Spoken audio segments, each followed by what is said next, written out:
I've been thinking about story mountains lately.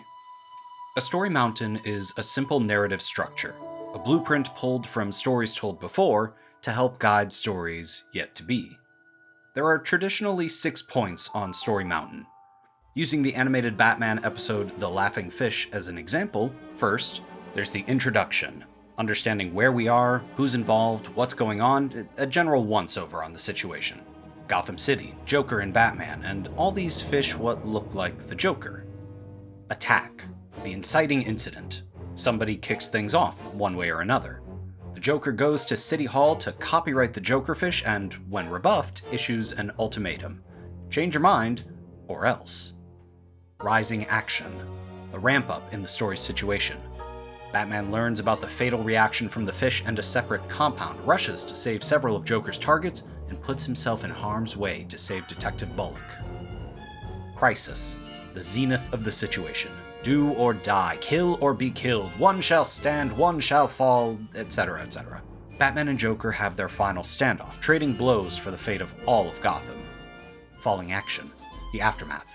Things start to come down, the dust settles. The Joker's plan foiled, he admits defeat and attempts to escape, his countenance seemingly devoured by a waiting shark below.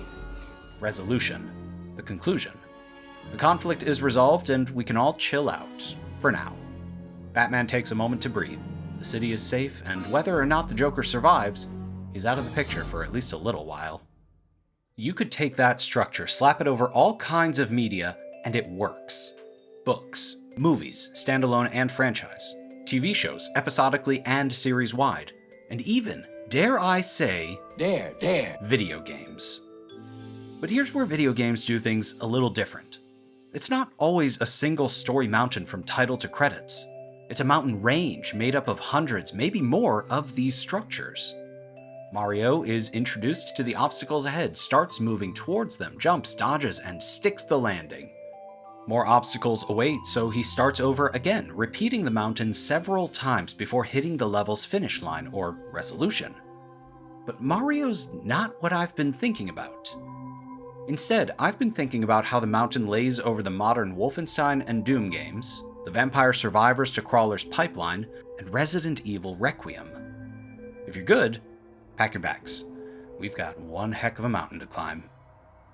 Wolfenstein, in case you haven't beheld its glory before, is a game, maybe the game, about shooting, stabbing, and strangling Nazis.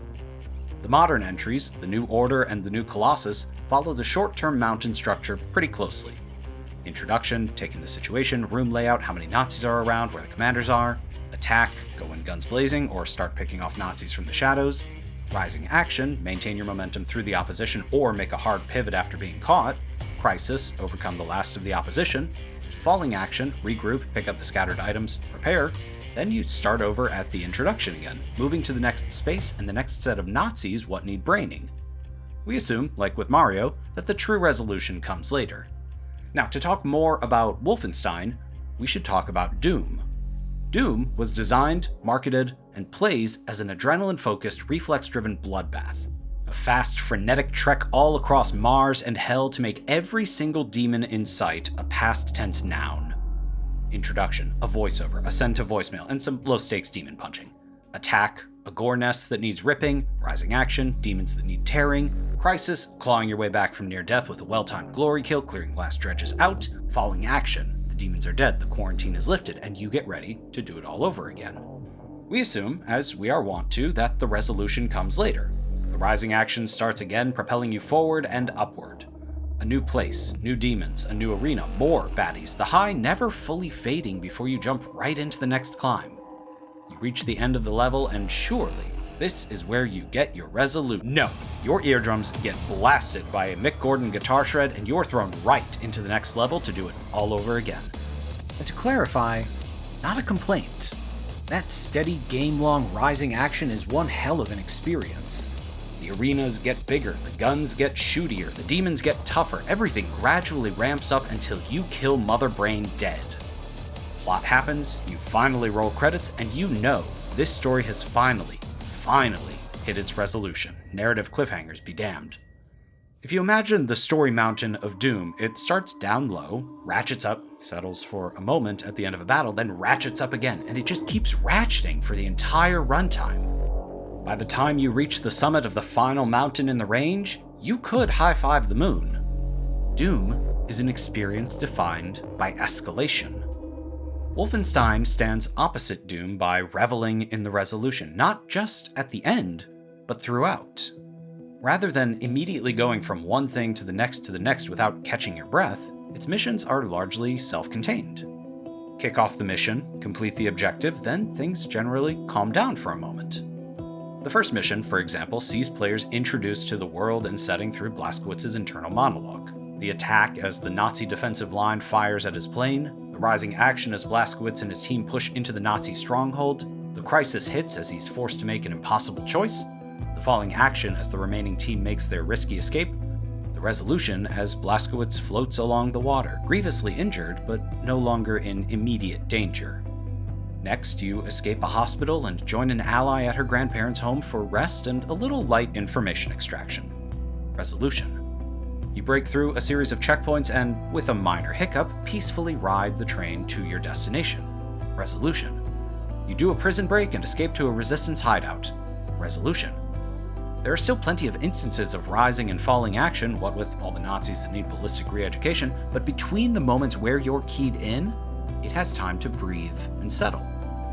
The resolution here isn't in place to stop you from diving into the next mountain or mission, it's to help you appreciate the journey. Early in the New Order and throughout the new Colossus, players return to a resistance hideout between missions, packed with other allies. You get a chance to rest, talk with people, search for missing toys, find a misplaced tool. Not the sorts of things you'd expect from a game about busting up the Nazi war machine. But by leaning into the structure, these smaller resolutions are like pit stops on the longer journey of the game. Doom opens up and goes full throttle the entire trip, but Wolfenstein's ability to let a mission and a moment resolve is what takes it further, what can keep people playing longer.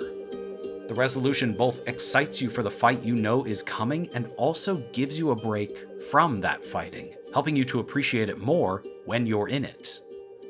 That resolution even feeds into future missions. Late in the New Order, Nazis discover and assault the underground hideout you've called home, throwing that expectation of resolution and consistency out the window with a uniquely personal score to settle. Early in the new Colossus, Nazis track down and assault the new hideout, a U-boat taken from them in the last game. Much of the early game involves pushing the assault back and clearing out Nazi remnants deep in the vessel, establishing a safe resolution for the aftermaths of missions yet to come. The Wolfenstein resolution is not just a signifier of capital T, capital E, the end, but of a chapter break as well. The chance to divide a larger experience into smaller mountains. But what if that larger experience is at max, like 30 minutes? Do you even need to worry about resolutions for something that short? If you, like me and about 10 million other people, have played Vampire Survivors, you might know how long 30 minutes can feel like. Sure, it all starts small and manageable, but even without having to trigger your growing arsenal, the world doesn't stop, it just pauses. The music keeps going, the enemies advance halted for only as long as you contemplate. You make your decision, build out your hunter, and before you know it,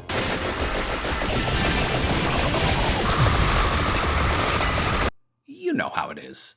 Survivors is all about the rising action, building up more and more until either you're defeated, you defeat death, or the game defeats your computer. The crisis, falling action, and resolution all take an instant to transpire. You die, stage clear, game over, back to the menu. And it's deathly silent when you go back too, begging you to start again and fill the void.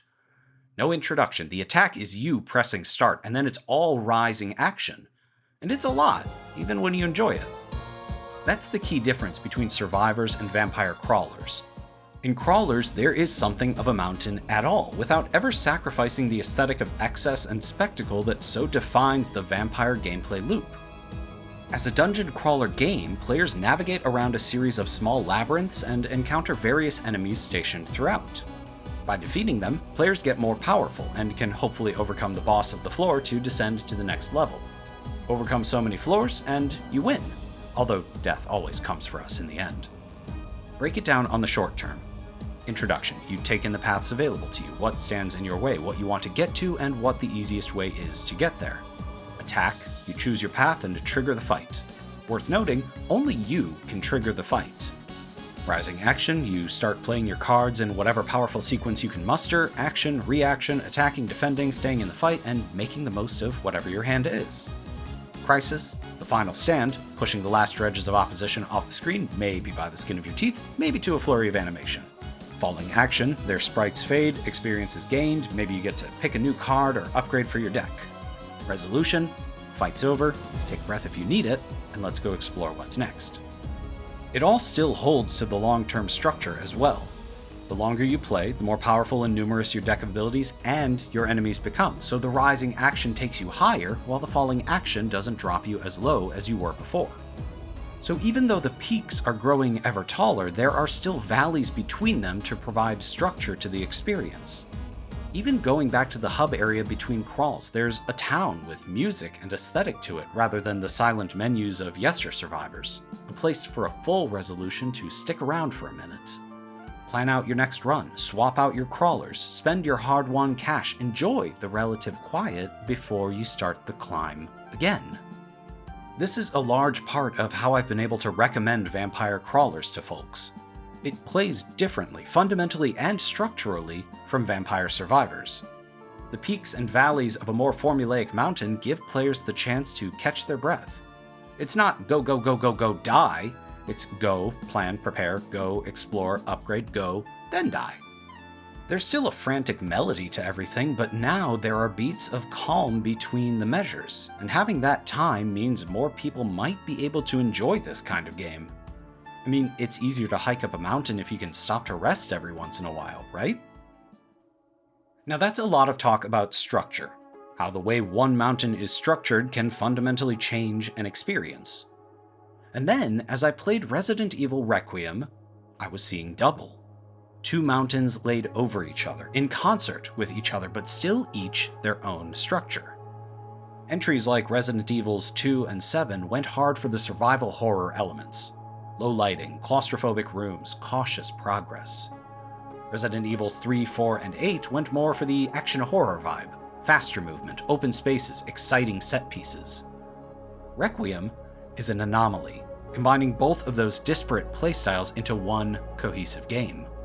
And it does so through its dual leads, Grace and Leon, each mainlining their own unique mountain.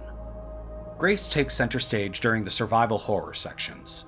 She is ill-equipped for combat, scrounging up a pea-shooter pistol and a loner super magnum with precious few bullets scattered around, precious little inventory space to manage any of it, and barely enough upper body strength to push a staggered zombie with both hands.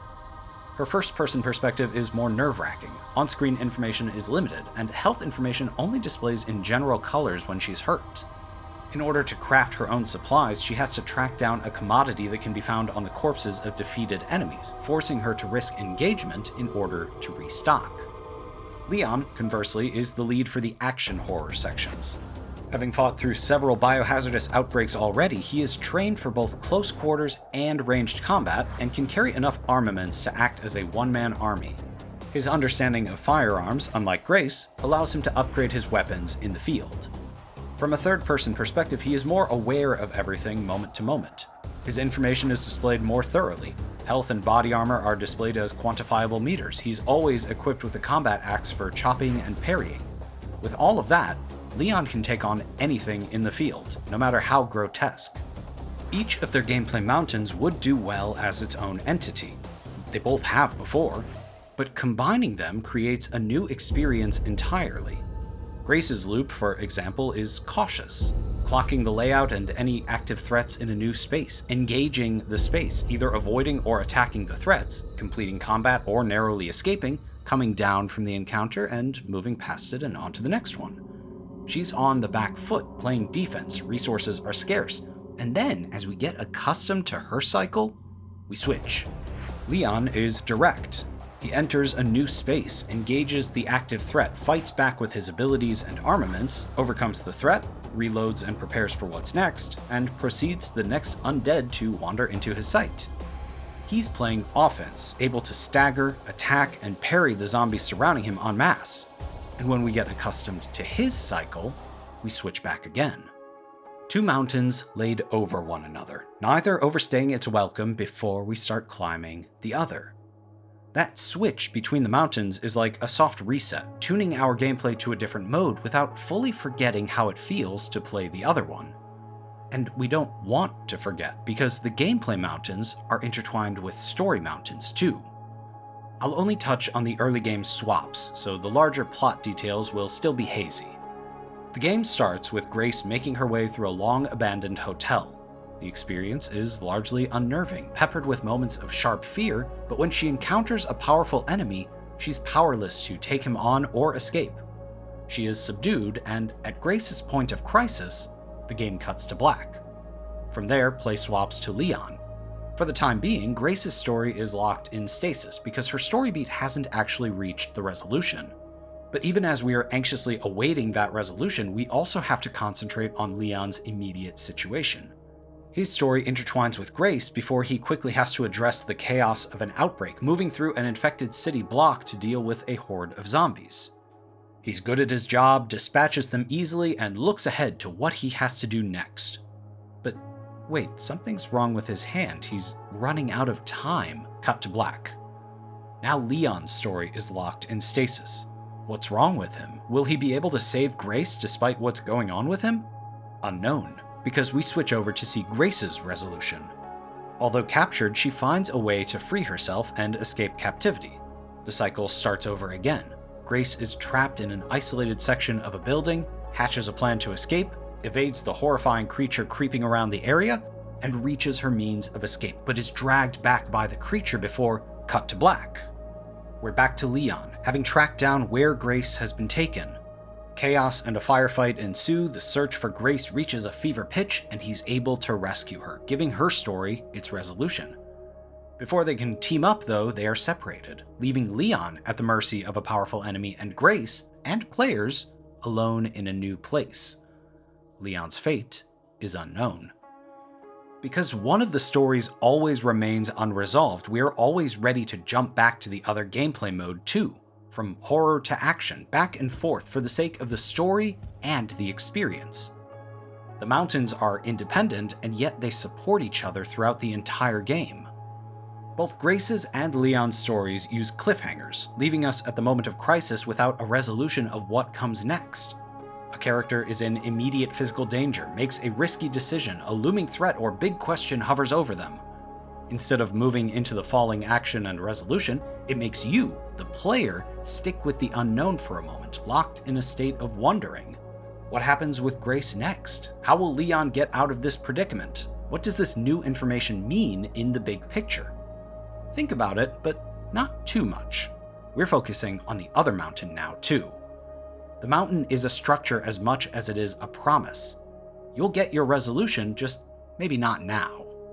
Stories and structures ask you to trust them, even when they're mixing things up with two structures all along. And all of that is what's cool about the mountain structure. It's not going to look exactly the same between games. Sometimes it'll keep you invested in the narrative for a longer period of time. Maybe it creates a tighter gameplay loop and a sense of short-term satisfaction. And maybe it's a launch pad to trying something new and unique, not through subtraction, but multiplication. They may have the same foundation, but they all look a little different up close. Are there any other games you can think of that use the structure or any structure in some unique way? Shout them out down below. Until then, see you on the trail.